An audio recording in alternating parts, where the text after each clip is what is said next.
As Ted Cruz and Donald Trump battle for the top spots in the Iowa polls, the rest of the field pushing hard at this point. They're trying to make a strong showing there. They also want to be one of the stories coming out of the discussion from the Hawkeye state. But Marco Rubio, at this point, the only other candidate that is polling in double digits in Iowa.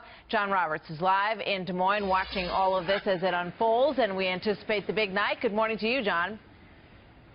Good morning to you, Martha. You know, it would appear from all the coverage that Donald Trump and Ted Cruz are sucking all of the oxygen out of Iowa. But one thing you can say about Iowa voters, Martha, they are notorious for making up their own minds. And because of the caucus process, it is possible for candidates who are lagging in the polls today to do well on caucus night. Case in point, 2012. At this point, with 6 days to go, Rick Santorum was running in 5th place and ended up winning. And we found plenty of people who say they're going to go out to caucus who are not looking at the front runners. Listen.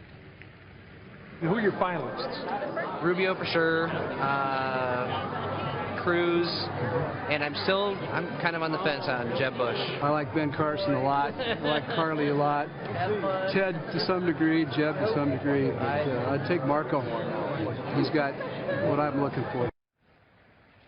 Yeah, the key to doing better than expected is a good ground game. Marco Rubio, for example, has got 4 offices across the state where volunteers reach out to supporters on the telephone, and at each and every event, volunteers hand out caucus pledge forms to sign up folks who will come out next Monday. Rubio told me yesterday he is optimistic about his chances. Are you confident that your ground game can turn people out on Monday? We've got great people working here with us, not volunteers, a lot of students that have come in to help, many people here. We've got every one of the caucus sites. We're going to have great people working on our behalf there. So we feel very good about that.